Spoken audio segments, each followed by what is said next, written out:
OTT একটা তো জায়গা তৈরি করেছে, এটা শুধু কলকাতা বা ওয়েস্ট বেঙ্গল নয়, এটা সারা পৃথিবীতেই শুরু হয়েছে।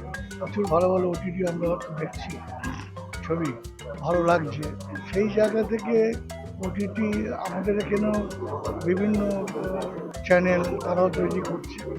তো প্ল্যাটফর্মের যে ওদের যে ভাবনা চিন্তা, ওরা যেভাবে করতে চাইছে বা করছে, এটা যদি এইভাবে চলে তাহলে প্ল্যাটফর্ম এইটাও মানুষ প্রচুর দেখবে। খুবই মজার, খুবই আনন্দের। প্ল্যাটফর্ম এইটের সাথে আগেও কাজ করেছি, this is my second project with them. আর দে আর ভেরি হোমলি, খুবই মিলেমিশে সবাই একসাথে কাজ করে। আমাদের পুরো গোটা টিম খুব ভালো ছিল। আর বলেন যে ক্যাপ্টেন অফ দ্য শিপ যদি একদম সবটা আগলে রাখেন তাহলে আর এমনি কোনো প্রবলেম হয় না। তো স্যার একদমই ওরকম বাবার মতন সবাইকে আগলে রেখেছেন, লাইক দ্য বিগ বট গাছ, ইউনো। আর দেবরাজদা আছে, কৌরব আছে, অনিন্দিতা আছে।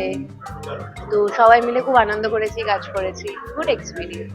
আমার মতে আমাদের প্রধান কাজ হচ্ছে বিনোদন করা, মানুষকে এন্টারটেন করা, বিনোদনের মাধ্যমে মুহূর্তে মুহূর্তে হয়তো কিছু মেসেজ পাঠানো। সিরিজটা সেরকম একটা সুন্দর করে আমরা যেরকম খেতে খেতে একটা সিরিজ দেখতে ভালোবাসি, আড্ডা মারতে মারতে গল্প করতে করতে বন্ধুদের সাথে বসে একটু বই লোড করে সিরিজ দেখতে ভালোবাসি, এরকম একটা সিরিজ চুপচাপ বসে হ্যাভ ফান, সহজ সরল গল্প, প্রেম ভালোবাসার গল্প, সবাই রিলেট করতে পারবে। কারণ এক সময় আমরা এরকমই ছিলাম, অনেকে এখনো আছি, আমি হয়তো ওরকমই আছি এখনো। The point is that you gonna have fun, you gonna enjoy it. তখন না ভেবে যে সিরিজটা দেখতে খুব ভালো লাগবে। মজার একটা গল্প আমরা করতে পেরেছি বলে আশা করছি। সেখানে অরিজিৎ টোটন আমাদের নির্দেশক হিসেবে খুবই খুবই গুরুত্বপূর্ণ একটা কাজ করেছে। ঠান্ডা মাথায় অনেক অনেক হ্যাজার্ড ছিল শুটিংয়ে, সেগুলোকেও খুব সুন্দর ওভারকাম করেছে। কালামদা এডিট করেছে, ডিওপি বেবে কাজ করেছে, এবং অরিজিৎদা যেভাবে এই প্রজেক্টটা, অরিজিৎ মানে আমি প্রডিউসার অরিজিৎ দাশগুপ্তের কথা বলছি, যেভাবেই প্রজেক্টটাকে এগিয়ে নিয়ে গেছে, অনেক ধৈর্যের পরীক্ষা দিতে হয়েছে। সব নিয়ে আমরা একটা আউটডোর লোকেশনে পুরো শুটিংটা হয়েছে। সেইটা আমরা ঝাড়গ্রামের কোনো একটা গ্রাম আমরা বেছে নিয়েছিলাম। সেখানে গিয়ে খুবই একটা আমার করা একটা ভালো সিরিজের মধ্যে একটা আমি সবাইকে বলবো, অনুরোধ করবো যে প্ল্যাটফর্মে যে সর্বরাজ সবাই দেখুক, এটুকুই চাই।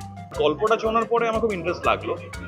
গল্পটাও যে খুব বেশি আলাদা তা না, বাট গল্পটা যেভাবে প্রেজেন্ট করা হচ্ছে, যেভাবে গল্পটা বলা হচ্ছে, সেটার মধ্যে একটা আলাদা ব্যাপার আছে। সেটা এক্সপেক্ট করেছিলাম এবং তার থেকে বেশি পেয়েছি। মানে যতটা আমি এই ট্রেলারে আজকে দেখলাম তা নয়, আমি যা দেখেছি পুরো কাজটা সেটা খুবই ইন্টারেস্টিং। আর আমি কাজটা করেছি বলে নয়, দর্শক হিসাবে আমি যখন জাজ করলাম ইম্পার্শিয়ালি, খুবই নিরপেক্ষভাবে, তখন বুঝলাম যে আমরা ভালো কাজ করেছি। প্রেম এমন একটা জিনিস বা ভালোবাসা এমন একটা জিনিস, সেটা প্রত্যেকটা জেনারেশনের। তো এখানে দুই ভাই এবং দুই বোনের গল্প দেখানো হয়েছে এবং তাদের ক্রিস ক্রস লাভ স্টোরি দেখানো হয়েছে। তো সেই জায়গায় এটা দুটো প্রজন্মেরই প্রেমের ছবি বা প্রেমের সিরিজ রাদার বলতে পারে। আর রাহুলের জীবনে প্রেম খুবই কম এসছে, তাই রাহুলের জীবনে প্রেম নিয়ে না আলোচনা করে আমরা খানিকটা প্রেমের মতো নিয়ে আলোচনা করি। স্নেহাঙ্কুরের রিপোর্ট, এস নিউজ।